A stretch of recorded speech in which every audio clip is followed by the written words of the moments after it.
Hi friends, welcome to my channel Mi life times. இந்த வீடியோவில் நீங்கள் பார்க்க போகிறது ஃபுல்லாகவே ஜாலியான விளாக் தாங்க. எங்கேருந்து குதிக்கிறேன்னு பார்த்தீங்களா? இந்த மாதிரி நிறைய இன்சிடெண்ட் வீடியோக்குள்ளே இருக்குது.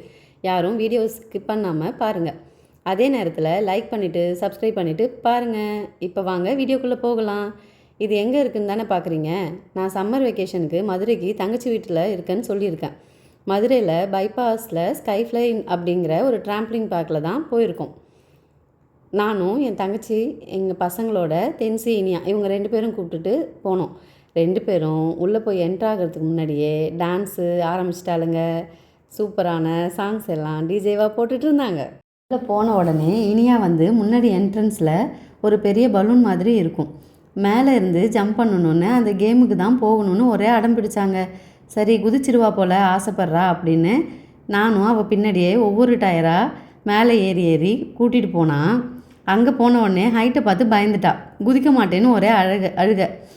என் தங்கச்சி பொண்ணு ஆல்ரெடி போயிருக்கா. அதனால் அவளுக்கு அந்த பயம் இல்லாமல் பொசுக்குன்னு குதிக்கிறா. நானும் இனியாவை குதிக்க சொல்லி என்கரேஜ் பண்ணேன். ஆனால் பாப்பா பயந்துட்டா. சரி வேணாம், பாப்பா கீழே இறங்கிடுவோம்னு சொல்லி கீழே கூட்டிகிட்டு வந்துட்டேன். பக்கத்துலேயே பார்த்தீங்க அப்படின்னா பாப்பாவுக்கு ஏற்ற மாதிரி நிறைய கலர் பால்ஸ் வச்சு பிளேஸ் இருந்துச்சு. அதுலேயே ஐபோர்டு இருந்துச்சு. நாம் ஒவ்வொரு படியாக பிரித்து காலை வச்சு ஏறி போகணும்.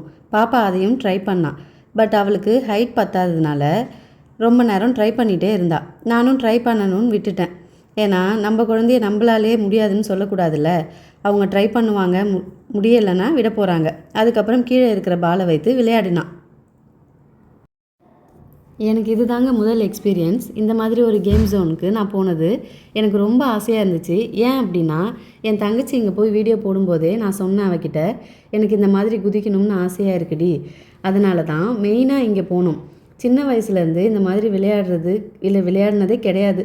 அம்மா ஆனதுக்கப்புறம் சொல்லவே வேணாம். பிள்ளைங்க விளையாடுறது தான் நானும் வேடிக்கை பார்த்துருக்கேன். அதானே செய்ய முடியும். எனக்கு இங்கே போய் குதிக்க ரொம்ப ஆசையாக இருந்துச்சு. அங்கே போய் குதிக்கும்போது முதல்ல ரொம்ப கூச்சமாக இருந்துச்சு. என்னடா எப்படிடா குதிக்கிறது, எல்லோரும் எப்படி பார்ப்பாங்க, கொஞ்சம் பயமாகவும் இருந்துச்சு. சொல்லப்போனால் கால் வலி இருந்தது. ஃபர்ஸ்ட் ஸ்டார்டிங்கில் குதிக்கிறப்ப கால் இடுப்பு வலிக்கிற மாதிரி இருந்துச்சு. நெக்ஸ்ட் இந்த கேம் தாங்க ஹைலைட்டு. நம்ம தவளை மாதிரி தத்திக்கிட்டு இந்த முனையிலேருந்து அந்த முனைக்கு போகணும். நானும் சரி போகலான்னு உட்காந்து பிடிச்சிட்டு கொஞ்சம் கொஞ்சமாக நகர்ந்து போயிடலான்னு பார்த்தா ஸ்டார்டிங்லேயே அது சுற்ற ஆரம்பிச்சிருச்சு. சரி நான் எப்படியும் திரும்ப இடத்துக்கே போயிடுவோன்னு அப்படின்னு சொல்லிட்டு நகர்றதுக்குள்ளே பொசுக்குன்னு விழுந்துட்டேன். நான் விழுவேன்னு கொஞ்சம் கூட எதிர்பார்க்கவே இல்லை. சரி ஓகே, எப்படி இருந்தாலும் எந்திரிக்கிறதுன்னு தெரியல.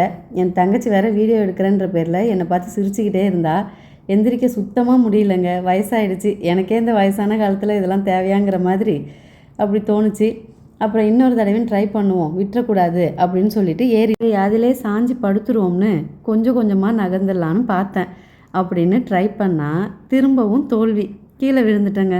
ஆனால் விழுறப்பெல்லாம் ஒன்று தாங்க மனசில் இருந்துச்சு. யாரோ சுற்றி வச்சு அடித்த மாதிரி இருந்துச்சு. எனக்கு கொஞ்சம் பயமாயிடுச்சு. ஐயோ நமக்கு ஏதாவது வேலையை பார்த்து விட்டுற போகிறோம்.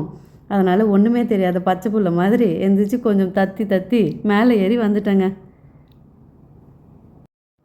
மேலே ஏறி வரணும்னு பார்த்தாலும் என்னால் முடியலைங்க.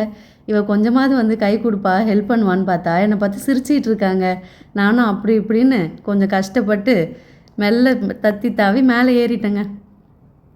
ஆனால் என் தங்கச்சி ரொம்ப என்ஜாய் பண்ணிகிட்டு இருந்தாங்க. போட்ட சாங்ஸுக்கு டான்ஸ் ஆடிக்கிட்டு என்னை பற்றி கொஞ்சம் கூட யோசிக்கல. இதில் மேடம் அக்கா டான்ஸ் ஆடுக்கான்னு என்னை வேற இழுத்து விடுறா. ஏற்கனவே நம்மளே தத்தி தாவிக்கிட்டு இருக்கோம், நமக்கு எதுக்கு செவ்வாழை இந்த பொழப்பு அப்படின்னு.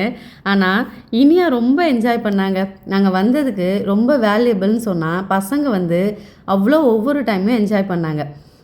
மேடம் இந்த இதுக்குள்ளே மறுபடியும் போய் உட்காந்துட்டாங்க. சரி அவள் கூட கொஞ்சம் ஸ்பெண்ட் பண்ணுவோம், என்னால் முடியலடி, நான் போய் பாப்பாவோட விளாட்றேன்னு சொல்லிட்டு நான் கீழே இறங்கிட்டேன். சும்மா வேறு வழியே இல்லாமல் என்ன பண்ணுறது, அவள் வீடியோ எடுத்துகிட்டு இருந்தா. சரின்னு பாப்பா மேலே அந்த ஸ்பாஞ்சை தூக்கி போட்டு விளையாடிட்டு இருந்தேன். அது வலிக்காதுன்னு பார்த்தா நான் பொறுமையாக அடித்தேங்க. அவள் எனக்கு மேலே வேகமாக தூக்கி போட்டால் எனக்கு மூக்கில் பட்டு ஒரே வலி. சரி இப்படியே கொஞ்சம் கொஞ்சமாக விளையாடிட்டு இருந்தோம். அப்புறம் டிஜே மியூசிக் எல்லாம் லைட்டை ஆஃப் பண்ணி போட ஆரம்பிச்சிட்டாங்க. எனக்கே இன்ட்ரெஸ்ட் வந்துடுச்சு. சரி உட்காரக்கூடாது, நம்மளும் ஏறி பார்ப்போம் அப்படின்னு தென்சி கூட என்னை தூக்குறாங்க. என் தங்கச்சி வரவே இல்லை. அவள் என்ன பண்ணா, நான் இங்கே கஷ்டப்பட்டு ஏறிட்டுருக்கேன், இந்த கேமராவை பிடி நான் போய் டான்ஸ் ஆடுறேன் அப்படின்றாங்க. என்ன பாட்டு தெரியும்ல, ட்ரெண்டிங்கில் இருக்க ஆரா சாங் தான். அதை நான் போய் ஆடுறேன், நீ வீடியோ எடுக்கான்றா. சரி பரவாயில்ல போ, நம்ம தான் ஆட முடியல, இப்போ என்னால் ஆட முடியாதுடி, என்னையும் கூப்பிட்டா நான் ஆட வரலடி, நீ போய் ஆடு அப்படின்னு மேடமையும் சின்ன மேடத்தையும் வீடியோ எடுத்துகிட்டு இருந்தேன். எனக்கும் கொஞ்சம் ஆசை வந்துருச்சுங்க. சரி நம்மளும் ட்ரை பண்ணி பார்ப்போமே. ஏன்னா நான் சின்ன பிள்ளையில் ஆடினது, என் தங்கச்சி வந்து பிஃபோர் மேரேஜ் இந்த அளவுக்கு இல்லை, ஆஃப்டர் மேரேஜ் வந்து மேடம் நல்லா ஜாலியாக என்ஜாய் பண்ண ஆரம்பிச்சிட்டாங்க. சரி ஓகே நம்மளும் போய் களத்தில் இறங்குவோம் அப்படின்னு நான் போனது இந்த இடத்துக்கு போனேங்க. சரி இந்த பலூனில் எல்லாம் ஏறி ஏறி குதிக்கிறாங்களே, நம்மளும் ட்ரை பண்ணி பார்ப்போம் அப்படின்னு போயிட்டேன். ஆனால் கிட்ட போனதும் போகும்போது தெரியலங்க, கிட்ட போனதும் கை காலெலாம் நடுக்குது. எப்பட்றா இவ்வளோ தூரத்தை நம்ம குதிக்க போகிறோம் அப்படின்னு. அந்த அந்த இடத்தோட ஓனர் வேறு ஒன்றும் பயப்படாதீங்க குதிங்க குதிங்கங்கிறாங்க. ஒரு பக்கம் தென்சி சிங்கப்பெண்ணே குதிங்க சிங்கப்பெண்ணே குதிங்க, இல்லைனா உங்கள்கிட்ட பேச மாட்டோமா அப்படிங்கிறா. தைரியத்தை வர வச்சுட்டு ஒரு வழியாக குதிச்சேங்க. குதிச்சா நடுவில் குதிக்காமல் ஓரமாக வந்துட்டேன். அப்பையும் என் தங்கச்சி வந்து எனக்கு ஹெல்ப் பண்ணுவேன்னு பார்த்தா என்ன பண்ணுறான்னு நீங்களே பாருங்களேன், கேமராவை தூக்கிட்டு அங்கேருந்து வந்து சிரிக்கிறாங்க. எனக்கு ஒரே ஒரே அசிங்கமாக போச்சு, ஜாலியாகவும் இருந்துச்சு. இதெல்லாம் வந்து சின்ன வயசுலேருந்து பண்ணதே கிடையாதா. ஹைட்னாலே நமக்கு ரொம்ப பயம். சேஃபாக தான் குதிக்க போகிறோன்னு தெரிஞ்சாலும் நம்மளால் அங்கே முடியல. ஒரே சிரிப்புனா தாங்க முடியல. அப்புறம் தென்சி, நான் அவ்வளோ நேரம் பயந்துகிட்டு இருந்தேன். தென்சி பாருங்கள் சட்டுன்னு குதிச்சிட்டா. அதுக்கப்புறம் மறுபடியும் டிஜே போட்டுட்டாங்க, ஃபேவரட்டான சாங்கு. சரி டான்ஸும் தான் ஆடாமல் இருக்கமே, தங்கச்சி ரொம்ப கம்பல் பண்ணிக்கிட்டே இருந்தா ஆடுக்கா ஆடுக்கான்னு. சரி ட்ரை பண்ணிவிடுவோம், எல்லாத்தையும் பண்ணிட்டோம், இதையும் பண்ணிவிடுவோமே அப்படின்னு ஒரு 2 டான்ஸை போட்டேங்க.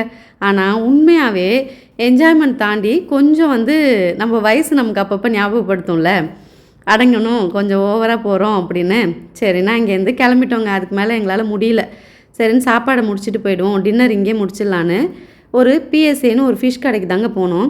அங்கே இனியாவும் தென்சியும் நல்லா என்ஜாய் பண்ணாங்க. அந்த ஃபிஷ்ஷெல்லாம் பார்த்து ஜாலியாக என்ஜாய் பண்ணிவிட்டு போயிட்டு ஒரு fish fry pepper fry order போட்டு, இனியா வந்து கீழே உட்காரவே மாட்டேன்ட்டா. சரி மேலே தூக்கி உட்கார வச்சுட்டு, மேடம்க்கு வந்து இன்னமும் நம்ம சாப்பாடு ஊட்டுற வேலை தான், தன்னால் சாப்பிட மாட்டாங்க.